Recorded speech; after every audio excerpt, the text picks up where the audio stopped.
வணக்கம் my dear zonemates, welcome to Safi Zone. நான் உங்க ஷஃபி அண்ட் இன்னைக்கு நம்ம பார்க்க போறது டிராகன் படத்துடைய ரிவ்யூ. சரி, இந்த டிராகன் இது முதல்ல டிராகனா இல்ல டான் 2வா அப்படிங்கிற குழப்பம் பல பேருக்கு இருந்துச்சு. இன்னைக்கு ரிலீஸுக்கு முந்தின நாள் வரைக்கும் இது இல்லடா டான் 2 தான்டா, காலேஜ் ப்ரொஃபஸர் இவர் ரவுடி ஸ்டூடெண்டா, அவங்க ரெண்டு பேருக்குள்ள ஃபைட் வரதா, அப்ப கன்ஃபார்மா இது டான் 2வா தானே இருக்க முடியும், வேற என்ன ஸ்டோரியா இருக்க முடியும் அப்படின்னு சொல்லிட்டு ஊர்ல ஒரு பைய விடாம 50 பேர் வச்சு செஞ்சாங்க.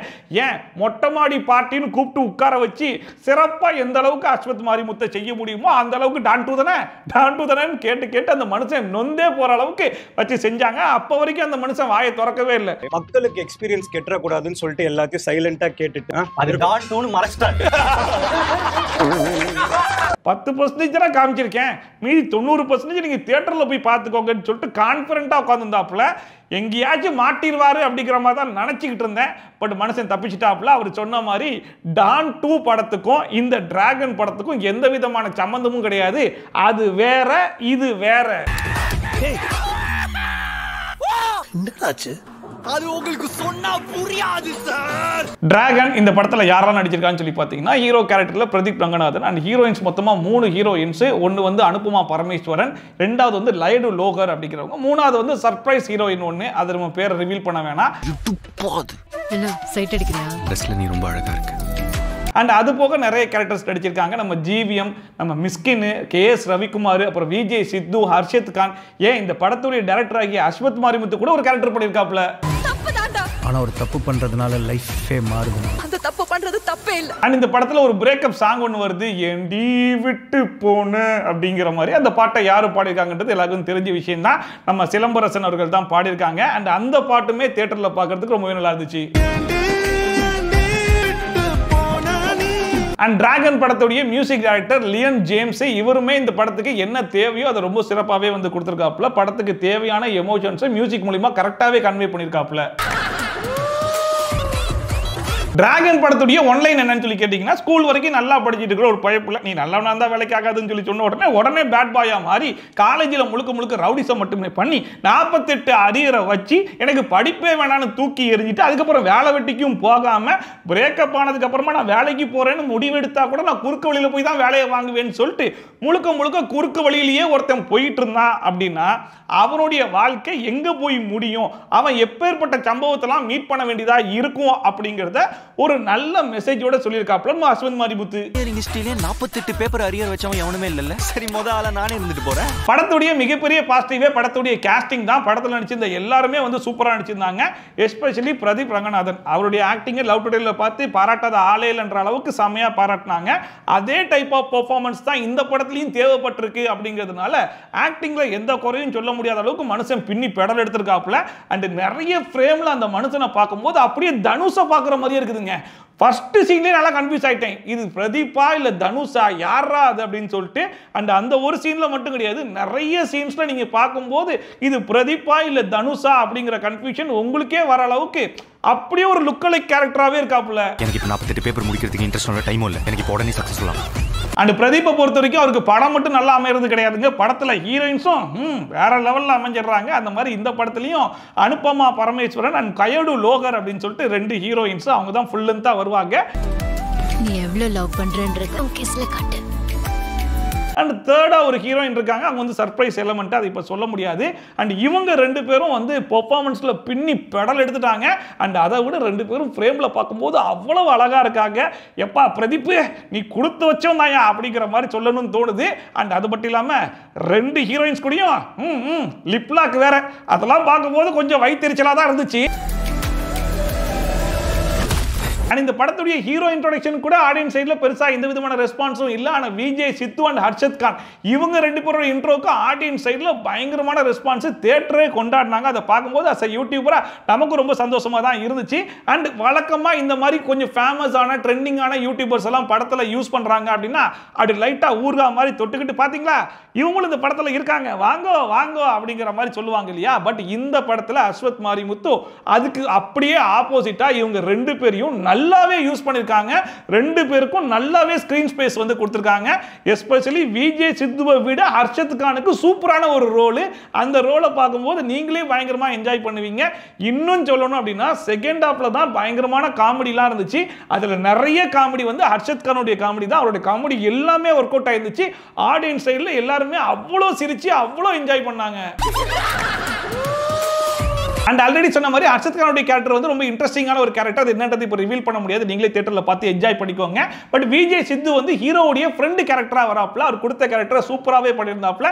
அண்ட் அவர் சைட்லையும் ஃபர்ஸ்ட் ஹாஃப்ல நிறைய காமெடிஸ் வந்து ஒர்க் அவுட் ஆயிருந்துச்சு. அண்ட் கிளைமேக்ஸ்ல இவங்க 3 பேரும் மீட் பண்ணக்கூடிய ஒரு சீன் எல்லாம் கூட வரும். அண்ட் விளாக்ல எப்படி போட்டு வெளுவெளு வெளுத்து எடுப்பாப்ல, அதே மாதிரி இந்த படத்துலையும் போட்டு வெளுத்து எடுத்திருக்காப்ல. எங்ககிட்ட இருந்து காசு வாங்கி அதை வீட்டில் சம்பளம்னு கொடுக்குறியே, எனக்கு வெட்கமயிரே இல்லையாடா. அண்ட் குறிப்பா இந்த படத்துல 3 டேரக்டர்ஸ் நடிச்சிருக்காங்க. நம்ம மிஸ்கின், ஜிவிஎம் அண்ட் கேஎஸ் ரவிக்குமார். இவங்க 3 பேரோட கேரக்டர்ஸ்மே ரொம்ப இம்பாக்டான ஒரு கேரக்டர்ஸ் தான். அண்ட் 3 பேருமே ரொம்ப சூப்பராகவே பெர்ஃபார்ம் பண்ணியிருந்தாங்க. அதுவுமே இந்த படத்துக்கு ஒரு மிகப்பெரிய பாசிட்டிவ் தான். என்னடாச்சு அது உங்களுக்கு சொன்னா புரியாது சார். சரி ஓகேப்பா, இப்போ என்னப்பா டிராகன் படம் எப்படி இருக்குது, பார்க்கலாமா வேணாமா, நல்லா இருக்கா நல்லா இல்லையா, சுமாரா இருக்கா, என்ன ஏது அதை முதல்ல சொல்லு அப்படிங்கிற மாதிரி கேட்டிங்கன்னா, ஒரு சில படத்தில் நம்ம வந்து என்டர்டைன்மெண்ட்டாக தான் பார்க்கணும், அதில் லாஜிக்கெல்லாம் பார்த்தா வேலை கேட்காது அப்படிங்கிற மாதிரி சொல்லுவாங்க. அண்ட் நீங்கள் படத்துக்கு போகும்போதே மூளையை கழட்டி பார்க்கிங்கில் வச்சு விட்டு போயிருக்கேன் அப்படிங்கிற மாதிரி சொல்லுவாங்க பார்த்தீங்களா, அந்த மாதிரியான ஒரு படம் தான் இது.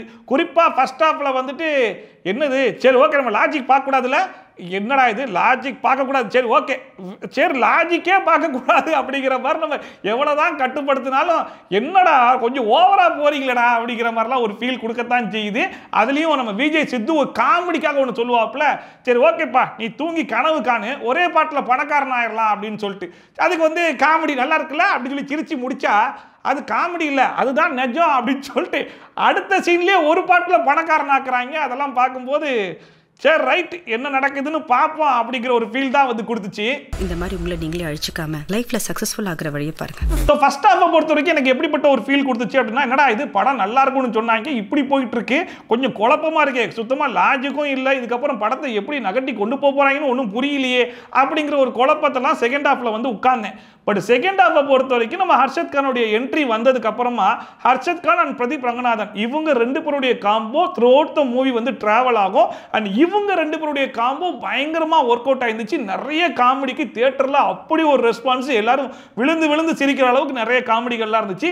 அண்ட் அது மட்டும் இல்லாமல் ஒரு பக்கம் அதே டைப் ஆஃப் எமோஷன்ஸும் ஒர்க் அவுட் ஆயிருந்துச்சு. அண்ட் நீங்களாம் நிறைய பேர் கிளைமேக்ஸ்ல கண்ணீர் விட்டு அழுகிறதுக்கான வாய்ப்புகளும் இருக்கலாம். நம்ம கிடைச்ச வரமா இப்படியாவது அந்த 10 லட்சத்தை நான் விரட்டி கொடுக்கணும். அண்ட் குறிப்பா இந்த படத்துல சொல்ல வந்த மெசேஜ் ரொம்ப ஸ்ட்ராங்கா கன்வே பண்ணிருக்காங்க அப்படிங்கிற மாதிரி இருந்துச்சு. அண்ட் இந்த மெசேஜ் யாருக்கான மெசேஜ்னு சொல்லி பாத்தீங்கன்னா, இப்போ கரண்ட்ல காலேஜ் ஸ்கூல்லாம் படிச்சிட்டு இருக்காங்க இல்லையா, படிப்பெல்லாம் தூக்கி ஓரமா போடு, கெத்து காட்டுறது தான் முக்கியம் அப்படிங்கிற மாதிரி நிறைய பேர் வந்து படிச்சிட்டு இருப்பாங்க. அண்ட் படிச்சு முடிச்சு ஒரு 2 வருஷம் வேலைக்கெல்லாம் போகாம ஊரை சுத்திக்கிட்டு இருக்கதாண்டா கெத்து அப்படிங்கிற மாதிரி நினைச்சு வாழ்ந்துகிட்டு இருக்காங்க இல்லையா, அவங்க எல்லாரும் இந்த படத்தை பார்த்தாங்க அப்படின்னா அவங்களுக்கு ஓ லைஃப்னா இதுதானா, நம்ம ஒரு 7 வருஷம் தாண்டி போய் திரும்பி பார்த்தா இவ்வளவு கேவலமா நம்ம இருந்திருக்கோமா அப்படிங்கிற ஒரு எக்ஸ்பீரியன்ஸை இப்பவே அவங்க கண்ணு முன்னாடி கொடுக்குற அளவுக்கு ஒரு சூப்பரான மெசேஜ், எஸ்பெஷலி இப்போ கரண்ட்ல படிச்சிட்டு இருக்கிற காலேஜ் ஸ்டூடெண்ட்ஸ்க்கும் ஸ்கூல் ஸ்டூடெண்ட்ஸ்க்கும் இப்போ காலேஜ் முடிச்ச ஒரு 2-3 வருஷம் ஆன அந்த ஸ்டூடெண்ட்ஸ்க்கும் அவங்களுக்கு இந்த மெசேஜ் ரொம்பவே யூஸ்ஃபுல்லா இருக்கும். இந்த மாதிரி ஓவர் ஆட்டம் போட்டீங்கன்னா காலேஜுக்குள்ள உங்க லைஃப் ரொம்ப கெத்தா இருக்கும், ஆனா அந்த காம்பவுண்ட் தாண்டா ஒரு நாய் கூட உங்களை மதிக்காது. சோ நீ சொல்றதெல்லாம் வச்சு பார்க்கும்போது ஃபர்ஸ்ட் ஹாஃப்ல மட்டும் தான் அந்த லாஜிக் மிஸ்டேக்ஸ்லாம் இருக்குது, அதனால தான் ஒரு மாதிரி இருக்குது. செகண்ட் ஹாஃப்ல அந்த மாதிரிலாம் எதுவும் இல்ல போலியே அப்படிங்கிற மாதிரி கேட்டீங்கன்னா, ஃபர்ஸ்ட் ஹாஃபே ஓவர்டேக் பண்ற அளவுக்கு செகண்ட் ஹாஃப்லயும் லாஜிக் மிஸ்டேக்ஸ்லாம் நிறைய இருக்கத்தான் செய்யுது. பட் இருந்தாலும் அதுக்கு மேல மேல ஃபன் எலிமெண்ட்ஸ், காமெடி, எமோஷன்ஸ் அது இதுன்னு போட்டு எல்லாத்தையுமே கவர் பண்ணதுனால செகண்ட் ஹாஃப் எக்ஸ்ட்ரா நிறைய இருக்குது. அஸ்வத் மாரிமுத்துக்கு 2வது படம் இது. ஃபர்ஸ்ட் வந்து ஓ மை கடவுளே அப்படிங்கிற படம் வந்து பண்ணாப்ல, அது 3 கோடி பட்ஜெட்ல வந்து பண்ணாரு. அண்ட் செகண்ட் படமே 30 கோடி பட்ஜெட்ல பண்ணாரு அப்படிங்கிற மாதிரி சொல்லியிருந்தாப்ல. உண்மையிலே அவருடைய செகண்ட் படம் அவர் பேசின அளவுக்கு ஒர்த்தான படமான்னு சொல்லி கேட்டீங்கன்னா கண்டிப்பா ஒரு ஒர்த்தான படம் தான். அண்ட் நம்ம படம் முடிஞ்சு வெளியே வரும்போது நம்மளுக்கு வந்து ஒரு ஃபுல்ஃபில்டா பரவாயில்ல ஒரு நல்ல படத்தை பார்த்துட்டு வெளியே வரோம் அப்படிங்கிற ஒரு ஃபீல் தான் நம்மளுக்கு வந்து கொடுக்குது. அண்ட் குறிப்பா சொல்லணும் அப்படின்னா, குறுக்கு வழியில் நம்ம நிறைய விஷயங்கள் ட்ரை பண்ணுறோம் இல்லையா, அப்படி குறுக்கு வழி மூலிமா நம்ம ட்ரை பண்ணுறதுனால நேர்மையா ஒருத்தன் ட்ரை பண்றான் பாருங்க, அவன் அங்க பாதிக்கப்படுறான், அதை பத்தி ஒருத்தன் யோசிக்கணும், அதை யோசிச்சா ஒருத்தன் குறுக்கு வழியில போக மாட்டான் அப்படிங்கிற ஒரு ஸ்ட்ராங்கான மெசேஜையுமே இந்த படத்துல வந்து கன்வே பண்ணியிருக்காப்புல. ஸோ ஃபன்னு, எமோஷன், மெசேஜ் இது எல்லாம் கலந்த கலவையா இருக்கக்கூடிய ஒரு படம் தான் இந்த டிராகன் மூவி. நல்ல பையனா இருந்தா பொண்ணுங்களுக்கெல்லாம் பிடிக்கும்னு சொன்னாங்கல்ல, அதெல்லாம் பச்சை பொய் இல்ல. ஸோ ஓவராலா இந்த படம் எப்படி இருக்கு அப்படின்னு சொல்லி கேட்டிங்கன்னா, லாஜிக் எல்லாம் தூக்கி ஓரமாக வச்சுட்டு நான் ஃபுல் என்டர்டைன்மெண்ட்டாக ஒரு படத்தை பார்க்க வரேன், நல்லா சிரிச்சு ஜாலியாக நான் வந்து இந்த படத்தை பார்க்கணும் அப்படிங்கிற மாதிரி நினச்சி வரவங்களுக்கு இந்த படம் நல்லா ஜாலியாகவும் ஒரு நல்ல மெசேஜை கன்வே பண்ணக்கூடிய ஒரு படமாகவும் இருக்கும். நான் முழுக்க லாஜிக் பார்ப்பேன், லாஜிக்லாம் இல்லைன்னா இந்த படத்தை நான் பார்க்க மாட்டேன் அப்படிங்கிற மாதிரி நினைக்கக்கூடிய ஆட்களுக்கு இந்த படம் செட் ஆகாது. ஸோ ஓவரால் டிராகனை பொறுத்த வரைக்கும் ஒர்த் டு வாட்ச் தான். ஃபர்ஸ்ட் ஹாஃப் மட்டும் கொஞ்சம் அப்படி இப்படி இருக்கும், அதை கடந்து செகண்ட் ஹாஃப் பக்கம்லாம் வந்துட்டீங்க அப்படின்னா செகண்ட் ஹாஃப் உங்களை ஃபுல்லாகவே சாட்டிஸ்ஃபை பண்ணும். காமெடி, எமோஷன்ஸ், அப்புறம் சர்ப்ரைஸ் எலமெண்ட் அது இதுன்னு வச்சு உங்களை ஃபுல்ஃபில் பண்ணி தான் வெளியே அனுப்புவாங்க. நீங்கள் வெளியே வரும்போது பரவாயில்லடா நம்ம ஒரு நல்ல படத்தை பார்த்துட்டு தான் வெளியே வரோம் அப்படிங்கிற ஒரு ஃபீலை வந்து கண்டிப்பாக கொடுத்துடும். ஸோ டிராகன் அஸ்வந்த் மாரிமுத்துக்கும் சரி, பிரதீப் ரங்கநாதனுக்கும் சரி, ரெண்டு பேருக்குமே ஒரு சக்ஸஸ்ஃபுல் மூவியாக தான் அமைஞ்சிருக்கு அப்படிங்கிறது என்னுடைய கருத்து. ஸோ யாரெல்லாம் படம் பார்த்துட்டீங்க, படம் எப்படி இருந்துச்சு அப்படிங்கிறத கமெண்ட் செக்ஷனில் போடுங்க. ஸோ யாரெல்லாம் படம் பார்க்க போறீங்க அப்படிங்கிறது மறக்காம கமெண்ட் செக்ஷன்ல சொல்லுங்க. அவங்க எல்லாம் படம் பார்த்துட்டு வந்து படம் எப்படி இருக்கணும் கண்டிப்பா சொல்லுங்க, நான் பார்த்து தெரிஞ்சுக்கிறேன். ஓகேவா? சோ அவ்வளவுதான் இந்த படத்துடைய ரிவ்யூஸ். இதே மாதிரி ட்ரோல்ஸ் அண்ட் ரிவ்யூஸ்லாம் கண்டிப்பா பார்க்கணும்னு வச்சீங்கன்னா மறக்காம சப்ஸ்கிரைப் பண்ணிட்டு பக்கத்துல இருக்க பெல் ஐகானை டான் தட்டி விட்டீங்கன்னா நான் போடுற வீடியோ நோட்டிஃபிகேஷன் டான் டைம் வந்து சேரும். சோ வீடியோ மாதிரி சூப்பரான வீடியோட, சூப்பரான ரிவ்யூட, சூப்பரான ட்ரோலோட வந்து சந்திக்கலாம். மை ஃப்ரெண்ட் ஷாஃபி, டாடா, bye bye and take care.